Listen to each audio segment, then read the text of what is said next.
Bienvenue dans ce nouvel épisode. Nous allons parler de la caractérisation d'un vecteur. Qu'est-ce qui caractérise un vecteur? En gros, on peut se poser le problème suivant. On se donne un vecteur, ici le vecteur U, qui est représenté par ce bipoint là, point de départ, point d'arrivée. Et la question c'est, quelles informations je dois donner à propos de ce vecteur afin de construire l'image de ce point par la translation correspondant au vecteur. Le vecteur lui-même est une translation. Donc, que dois-je donner comme information pour pouvoir construire le point qu'on devine être à peu près ici? Alors, première caractéristique qu'on peut remarquer, c'est que ce vecteur-là, il a une direction. Alors, vous avez des vecteurs qui vont plutôt nord-sud.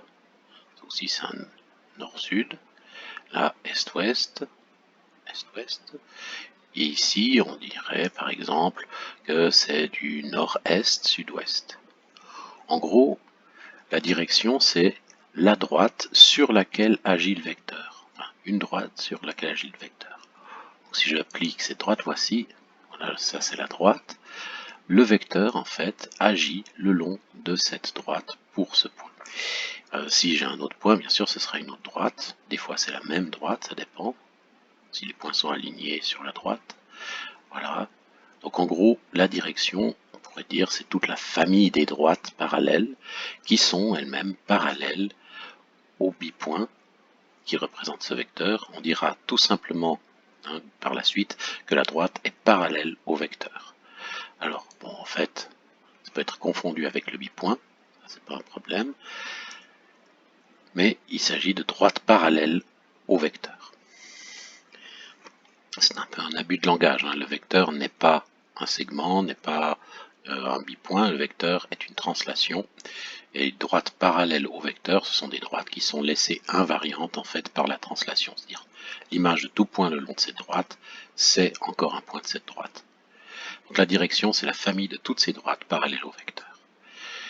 Alors, maintenant qu'on a cette direction, bien sûr, le vecteur, il a une certaine amplitude, on pourrait dire, ou intensité en physique, norme en mathématiques, ou géométriquement on parle de longueur, c'est-à-dire que le point de départ est situé à une certaine distance du point d'arrivée, donc ce sera la même chose pour ce point, son point de départ est situé à une certaine distance du point d'arrivée, donc ça peut être décrit par un cercle, si on prend un compas qui a ça comme rayon, le cercle, hop, voilà, ceci est le cercle en fait, qui prend tous les points à la bonne distance du point de départ.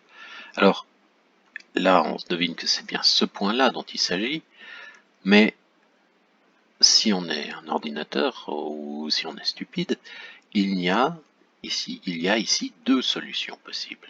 Alors, laquelle choisir? Donc, on se rend compte que la direction et la norme ne suffisent pas à caractériser le vecteur, il faut encore une information, et l'information, c'est le sens. On va dans ce sens-là et pas dans ce sens-là. Donc, pour former un parallélogramme, on irait dans ce sens-là. Si on va dans ce sens-là, on formerait un papillon. Alors, il faut une notion de sens, pour ça une demi-droite. Alors, considérons la demi-droite en question, c'est celle-ci. Bon, cette demi-droite, je peux ôter la droite maintenant.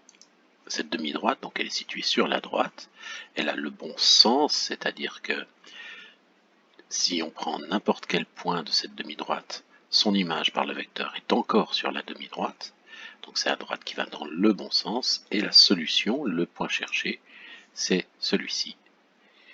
Voilà, c'est l'unique point d'intersection entre le cercle et la demi-droite, ce qui nous donne donc notre vecteur.